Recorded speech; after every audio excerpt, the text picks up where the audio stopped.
Renungan Malam, God's Amazing Grace atau Kasih Karunia Allah yang Mengagumkan oleh Ellen G. White, tanggal 7 Februari 2026.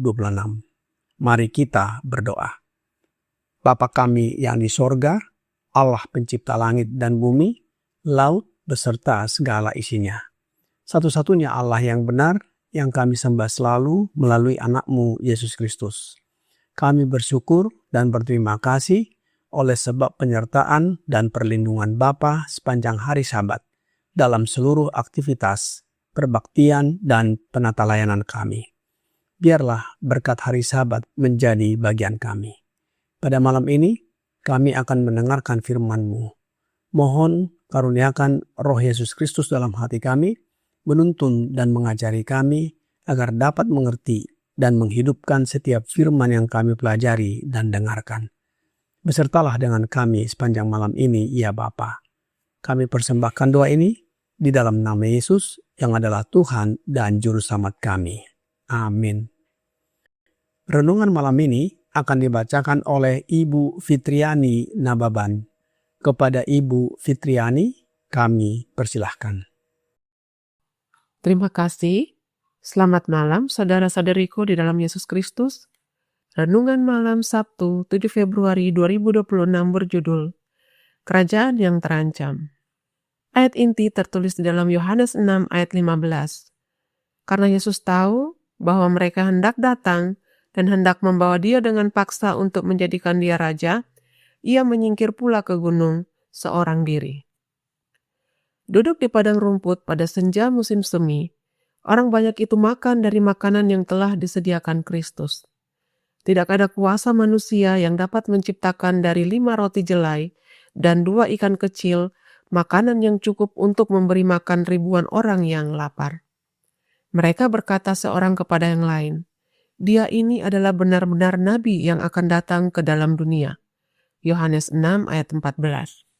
Mereka berpikir, ia dapat menaklukkan bangsa-bangsa dan memberikan kepada Israel kekuasaan yang telah lama mereka dambakan. Dalam semangat mereka yang berkobar, orang banyak itu siap seketika untuk menobatkannya sebagai raja. Mereka melihat bahwa ia tidak berusaha menarik perhatian atau mencari kehormatan bagi dirinya sendiri. Mereka takut bahwa ia tidak akan pernah menuntut haknya atas tahta Daud.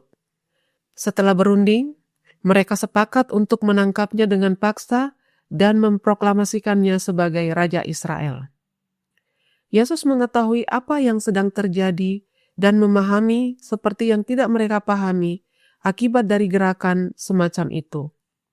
Kekerasan dan pemberontakan akan mengikuti usaha untuk menempatkannya di atas tahta dan pekerjaan kerajaan rohani akan terhambat. Tanpa menunda, gerakan itu harus dihentikan.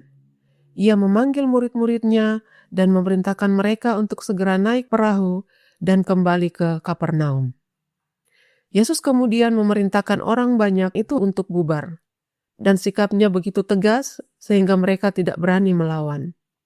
Wibawa kerajaan yang terpancar dari diri Yesus, serta beberapa kata perintahnya yang lembut, namun berkuasa, menenangkan keributan, dan menggagalkan rencana mereka. Mereka mengenali dalam dirinya suatu kuasa yang melampaui segala otoritas duniawi, dan tanpa perlawanan mereka tunduk. Ketika ia telah sendirian, Yesus naik ke atas gunung untuk berdoa. Ia berdoa memohon kuasa untuk menyatakan kepada manusia sifat ilahi dari misinya, agar setan tidak membutakan pengertian mereka dan menyesatkan penilaian mereka. Dalam pergumulan dan penderitaan jiwa, ia berdoa bagi murid-muridnya. Harapan mereka yang telah lama dipelihara, yang didasarkan pada kesalahpahaman umum, akan pupus dengan cara yang paling menyakitkan dan memalukan. Sebagai ganti pengangkatannya ke tahta Daud, mereka akan menyaksikan penyalibannya. Inilah sebenarnya penobatannya yang sejati. Demikian bacaan renungan malam kita. Tuhan Yesus memberkati. Terima kasih atas penata layanan Ibu Fitriani. Tuhan Yesus memberkati. Saudara-saudari dalam Yesus Kristus. Pada zaman Yesus, bangsa Israel berada di bawah kekuasaan dan penjajahan bangsa Romawi. Jenderal Romawi bernama Pompei menaklukkan Yerusalem sekitar tahun 63 sebelum Masehi. Sejak itu, Israel kehilangan kemerdekaan politik.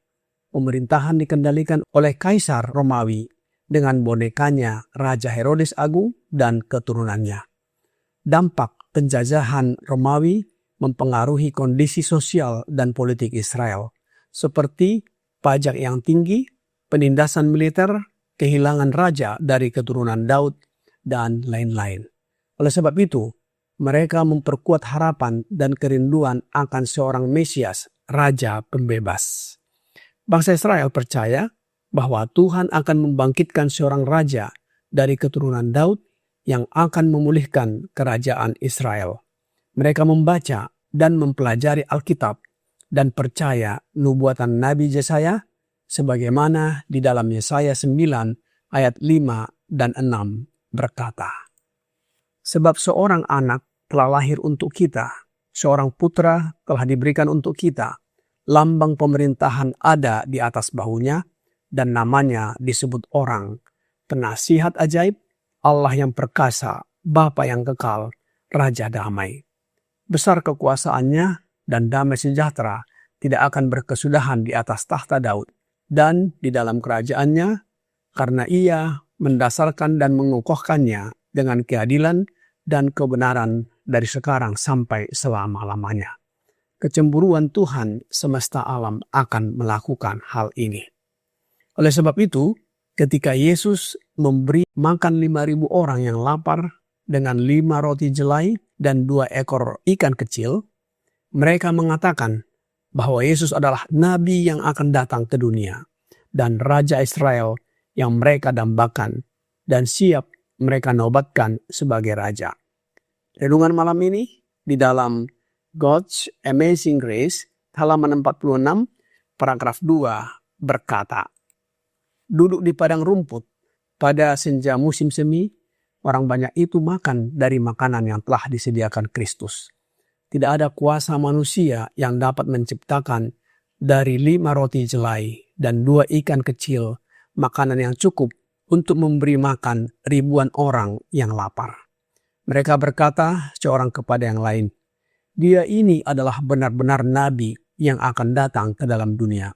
Yohanes 6 ayat 14. Mereka berpikir ia dapat menaklukkan bangsa-bangsa dan memberikan kepada Israel kekuasaan yang telah lama mereka dambakan. Mereka sepakat menangkap Yesus dan memproklamasikan dia sebagai Raja Israel. Yesus mengetahui dan memahami maksud usaha mereka. Tanpa menunda, ia memanggil murid-muridnya untuk kembali ke Kapernaum dan memerintahkan orang banyak dengan tegas untuk bubar. Terpancar di wajah Yesus wibawa kerajaan dan penuh kuasa. Namun dengan kata-kata yang lembut, menenangkan keributan dan menggagalkan rencana mereka. Tanpa perlawanan, mereka tunduk sebab mengenal otoritas yang melampaui dunia di dalam diri Yesus. Rasul Yohanes di dalam ayat inti renungan malam ini, di dalam Yohanes 6 ayat 15 menyatakan, "Karena Yesus tahu bahwa mereka hendak datang dan hendak membawa dia dengan paksa untuk menjadikan dia raja, ia menyingkir pula ke gunung seorang diri." Apa yang dilakukan Yesus ketika ia menyingkir ke gunung seorang diri?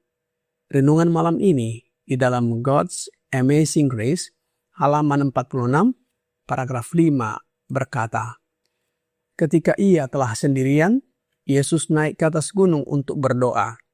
Ia berdoa memohon kuasa untuk menyatakan kepada manusia sifat ilahi dari misinya, agar setan tidak membutakan pengertian mereka dan menyesatkan penilaian mereka.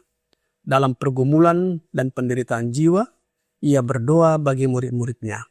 Harapan mereka yang telah lama dipelihara, yang didasarkan pada kesalahpahaman umum, akan pupus dengan cara yang paling menyakitkan dan memalukan.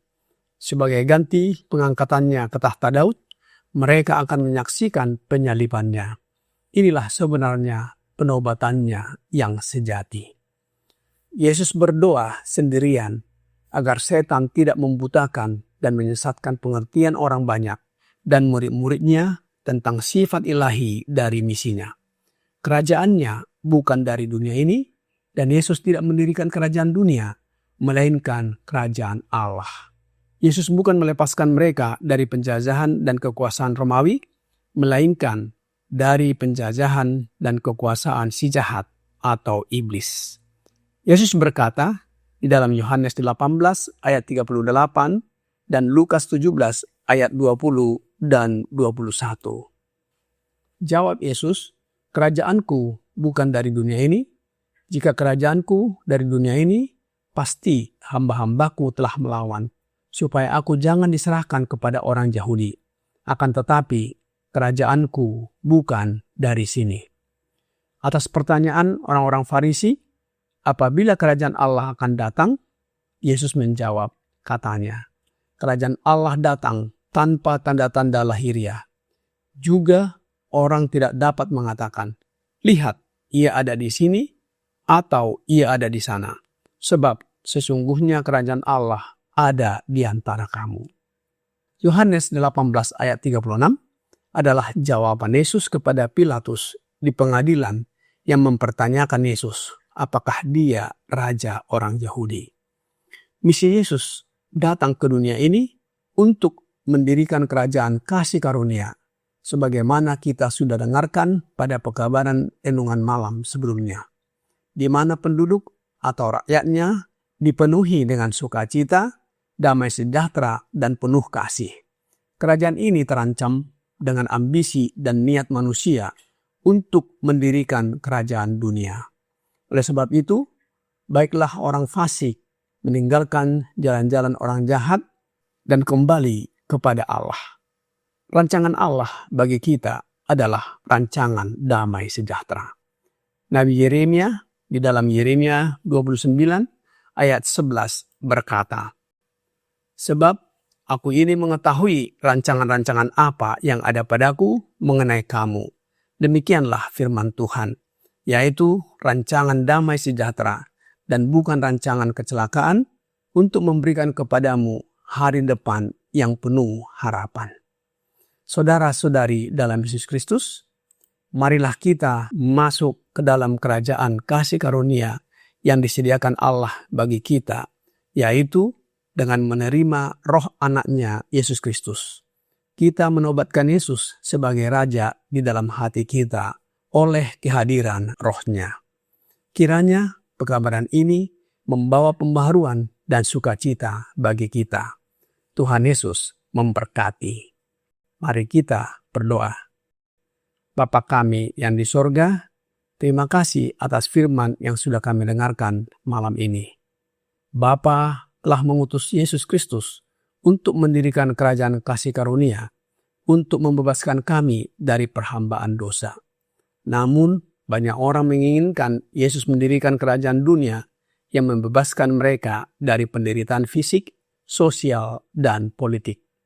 Oleh sebab itu ya Bapa, kami mohon karuniakan roh anak-Mu Yesus Kristus dalam hati kami, agar kami dimampukan untuk menuruti perintah-perintah dan setia kepada-Mu.